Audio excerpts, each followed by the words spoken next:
Hello and welcome to this week's episode. Why do I keep attracting bullies and people who treat me badly? So, when you've had a lifetime of people letting you down, humiliating you, or treating you badly in any way, it's easy to begin to believe there's something wrong with you.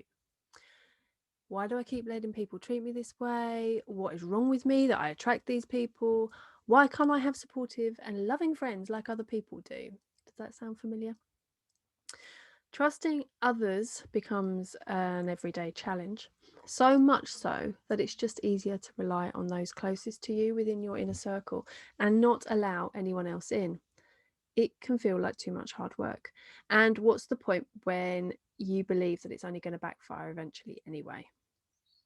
So, repeatedly experiencing relationships and friendships where you end up disappointed and hurt is not a personality trait. There isn't anything wrong with you. And that's a really important point for me to make. And that's why I'm saying it before anything else. There is not anything wrong with you. The reason that you are repeatedly, or where this stems from, that you're repeatedly attracting people that like this, comes from the very first time someone hurt you or someone bullied you. So, whether they humiliated, ridiculed, rejected, or excluded you, it's likely you still carry the hurt now. And when we haven't had the opportunity to release the feelings we're left with, they become a building block or a magnet. That's how I view it. So, every time we experience the same emotion, it's added to the pile and it connects with those previous experiences of that same emotion. And each time we experience it, we feel the full weight of all our previous experiences of feeling the same way.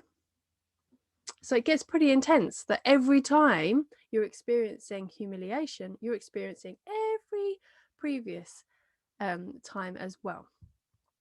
So, an example we've all experienced is when someone irritates us. And we don't bother to say anything because it just doesn't feel worth it. So we let it go, or we think we have anyway. Then maybe the same day or the same week, someone cuts us up when we're driving and they drive off. So the irritation has to be ignored because what else can you do? And throughout the day, you have a few more irritating experiences until finally someone says or does something and you snap. You overreact. You react according to how intense your emotion feels rather than according to the severity of the current situation. And the very same thing can happen over weeks, months, and even years. This is why being bullied as a child can still affect your behaviour throughout your adult life. You have spent your lifetime building up experiences of humiliations and rejections with nowhere for it to go. You may decide to let it go, and you may think that you've achieved it, but really you've just stuffed it down and smoothed it over. And it's never more evident than when you experience the same humiliation or rejection again. And that could be for you or for your child. That's a really obvious one. And instead of feeling the knock of the experience and carrying on, it floors you. And it sends you into a spiral of thoughts around, why does this still happen to me? What did I do to deserve this? Why do I always attract people that treat me badly? So, along with carrying that feeling, you'll also very likely carry the belief that this is the way it always turns out. And every time you experience the same, it confirms the belief. So the cycle continues. You're collecting the evidence for this belief.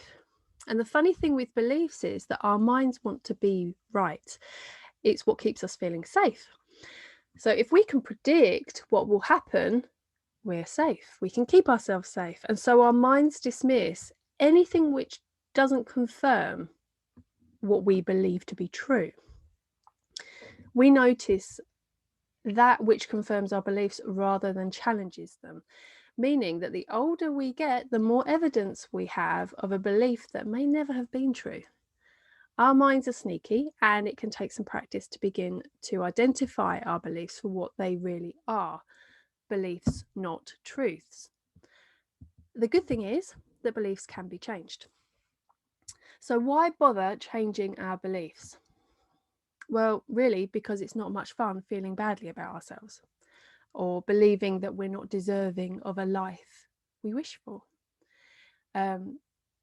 It can leave us lacking in confidence and feeling fearful of what the future may hold. And life can feel intimidating when it feels as though it happens to us and we have no say in what happens. So challenging our beliefs gives us back some control, and that always feels reassuring. When we feel capable, we can cope with whatever life throws at us. And of course, if we believe we always attract people who treat us badly, that's exactly what will happen. We'll unconsciously create the situations over and over again to confirm we are correct, even though it's causing us harm to be in those situations. It's crazy, isn't it? So, on top of that, having the belief that we always attract bullies knocks our self belief so much so that we automatically take a lesser role within any friendship or relationship dynamic. Because we tend to feel that others are more capable, able, or more anything than us. We position ourselves as the less dominant side of the relationship without doing it knowingly. This shows up in our behaviour. So we may slip into the well-known role of people pleaser, adapting who we are to suit those around us. As long as everybody else is happy, we feel okay with the world, and we become great shapeshifters. And in the midst of needing to feel accepted and wanted, we do all we can to avoid the rejection we know so well. But in that, we lose who we are and spend our energy being who we feel others need us to be. And as we know, being submissive and seeking external validation and people pleasing are all perfect material for a bully to work with.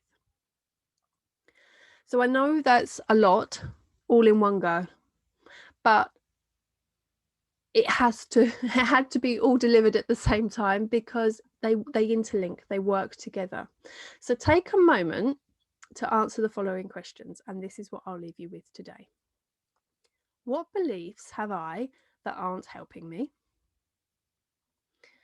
What can I do so I no longer feel the need to please others or be what they need or want me to be, rather than just being myself? Take care, and I will see you again next week.